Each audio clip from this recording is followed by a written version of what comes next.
When farmer Colin Deveraux goes to install some fencing on his farm, he has no idea that he is soon to be in the fight for his life. Hit like and subscribe. This is Fierce. Colin Deveraux was in his mid-60s and still farming cattle in Australia's Northern Territory. It was October and rainfall had been sparse. His farm in Twin Hill Station was situated near the Finnis River, south of the city of Darwin. During the wet season, the river's floodplain swells and the water is said to be teeming with crocodiles. But as the rivers dry up, the saltwater giants seek elsewhere to keep cool.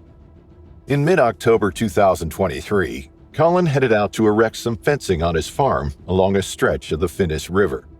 It was a regular part of the farm maintenance that he had done countless times before. When he parked his vehicle and jumped out, he noticed something stirring in a nearby billabong. This pool of water was drying up in the heat of the summer. It was full of fish that survived the dry season in the remaining shallow, muddy water. As Colin peered across the billabong, he could see some fish acting strangely. They were agitated by something and swam rapidly toward the middle of the lake. The water had receded and only a shallow, muddy pool remained in the center. Some of their fins broke through the surface and they splashed about. Colin took 2 steps toward the water to take a closer look, but when he did so, something erupted out of the murkiness. It was a 10-foot, 3.2-meter saltwater crocodile. It had been chasing the fish, but upon hearing the vibrations of Colin's footsteps approaching the water's edge, it turned its attention toward the farmer.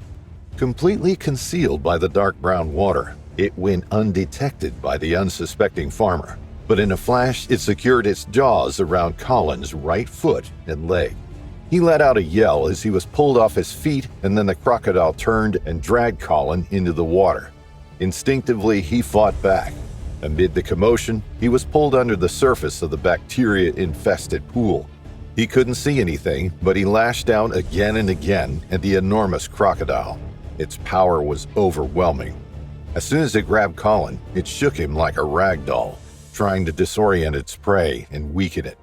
Colin was at its mercy, unable to free his leg from the vice-like grip, but he refused to give up.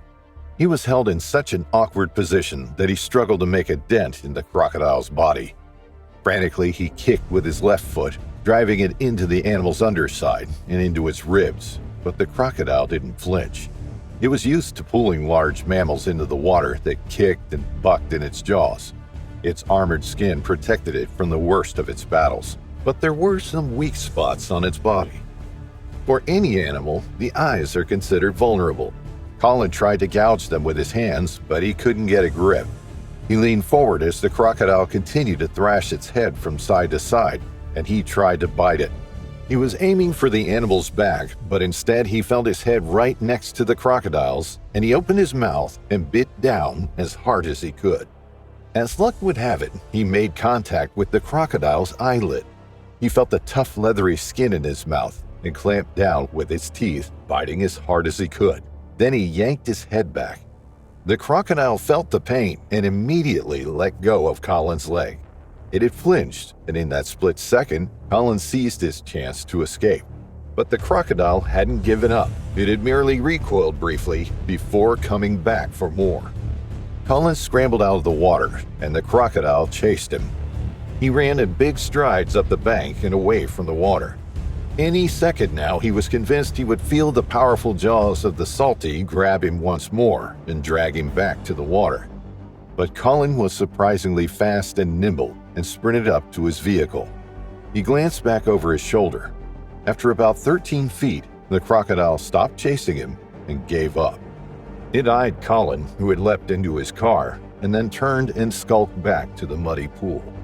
Colin gasped for breath. His heart was thundering in his chest, and he surveyed the injury to his right leg. It was bleeding, and the crocodile's teeth had created a large open wound. He steadied his breathing before tending to his leg. There was a towel in the back of the vehicle and some rope. He wrapped the towel around his leg and tied it as tightly as he could with the rope. Then he contacted his brother to come and help him. He knew he needed to get his leg seen to as quickly as possible. And he was right. The pool of stagnant water was a breeding ground for bacteria. Ducks and geese frequented the water, turning it into a pool filled with feces. Dead fish also added to the pungent water, and the crocodile itself was capable of surviving in these dirty waters. The nearest hospital was 80 miles or 130 kilometers north from the farm, and Colin's brother raced him there.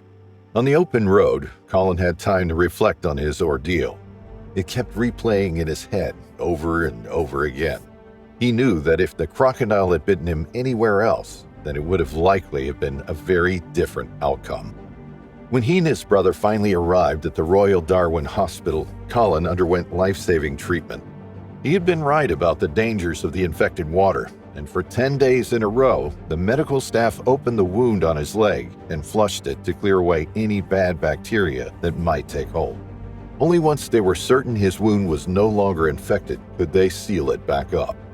He was treated with a skin graft on the open gash, and gradually over the days and weeks that he spent in the hospital, he began to regain feeling in his lower leg and foot. After 4 weeks of treatment, he was able to wiggle his toes again, and doctors were confident that he would be able to walk. He was released from the hospital 1 month after the ordeal. Although he was almost physically healed again, it would take some time before he could stop thinking about the attack. Colin was lucky to be alive. He believes that although he can recall every detail about the attack as if it was in slow motion, it probably only lasted about 8 seconds or so. But it was 8 seconds in which Colin refused to give up and gave everything to fight back. His idea of biting the crocodile on the back turned out to save his life when a twist of fate meant that he actually bit down on the animal's eyelid. If the crocodile hadn't turned its head at that moment, then Colin may not have grabbed the sensitive skin around the eye. The attack has shaken Colin. Since it happened, he's reevaluated his life. He has spent so many years walking around those swamplands, close to the water's edge, that he now realizes how dangerous this has been. The attack is going to change how he approaches things from now on, and he says it has really opened his eyes. As for the crocodile, Colin told news reporters that it had been removed and that he was certain it would not be attacking anyone else.